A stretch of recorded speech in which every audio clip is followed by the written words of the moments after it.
A logical paradox creates what seems to be a logical quandary. But if logic can create a paradox, logic ought not be considered logical, which is a paradox. The greatest logical paradox, then, is the observation that by using logic, one can create the nonsense outcome that is called a paradox. But is the problem with logic or the illogical user?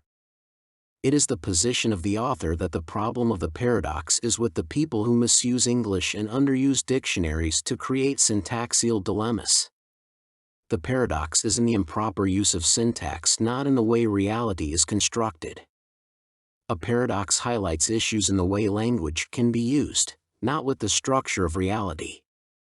The liar paradox. The liar paradox or liar's paradox statement is one of the simplest yet one of the most famous paradoxes conceived. It consists of the proposition, I am lying. If I am lying, then the proposition is true. If the proposition states a truth, it is not a lie. The paradox is a proposition that says I am lying when true, and says I am being honest when I am telling a lie. But if this proposition is a logical paradox, the paradox is in the improper grammar, not in logic. The statement is not logical but nonsensical and meaningless, i.e., absurd. Logic does not prevent us from creating inherent contradictions. I am lying is grammatically and contextually contradictory. One does not say I am lying. Lying is not substantial in the sense of a physical characteristic. One says, I am a liar. Lying points to an action by a subject. By identifying the action as a subject, an infinite feedback loop is created. Lying is not self-referential. I and lying are bounded in time and space. The proper form would be, he is lying, pointing to an act at a specific time and place. Lying as used in the paradox is a nonspecific, unbounded event.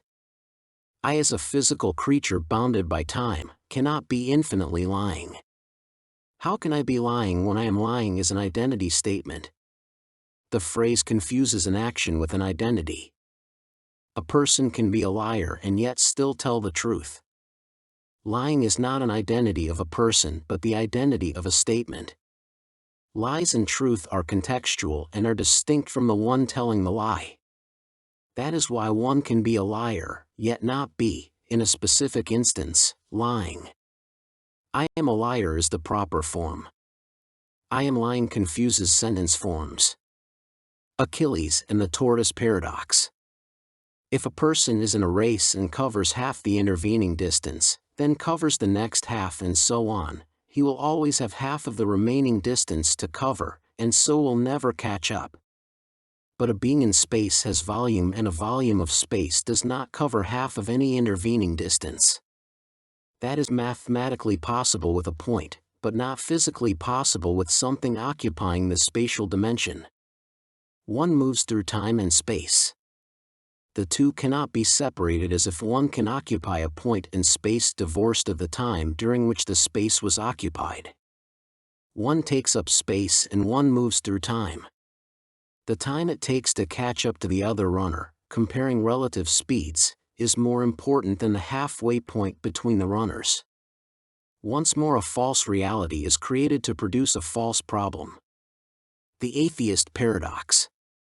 Atheists pose different types of this so-called paradox. If God is all-powerful, can he create a stone he cannot lift? The paradox, as all paradoxes, tries to communicate a contradiction using a play on words. Such paradoxes are not possible if the terms were defined beforehand. Paradoxes represent syntaxial error, not an irresolvable problem. God is not physical, and yet the above paradox assumes God is all-powerful in a physical sense. But there is no possible God that is both all-powerful and physical. There is also no rock that cannot be theoretically lifted, if it is a physical rock.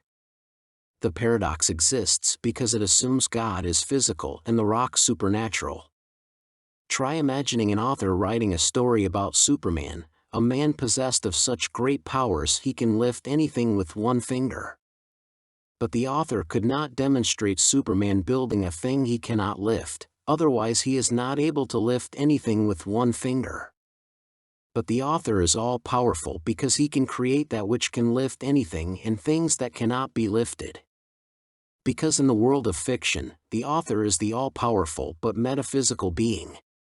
The paradox begins with the qualifying if. If God is all-powerful, he is not physical, therefore, to create a physical thing that could not be lifted is to mix realities. God is not part of physical reality and physical reality is not the reality God is in. The power of God is not measured by the physical world nor by the power of God to make something physical.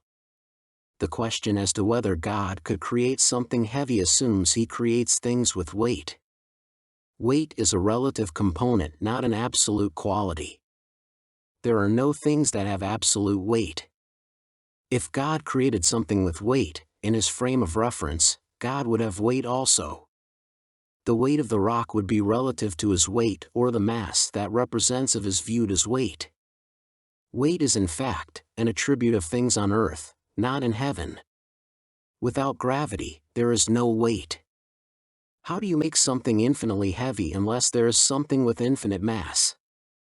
One could ask whether God could make something so small he cannot see, or so quiet he could not hear it, and so on. That would be the same as asking if something could exist that conflicted with the rules of existence. A paradox is a logical contradiction. We could argue that there are no metaphysical truths, which is a metaphysical truth.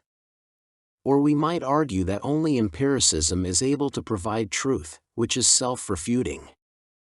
We might even argue that only physical existence is real. But reality is conceptual, and information is not physical.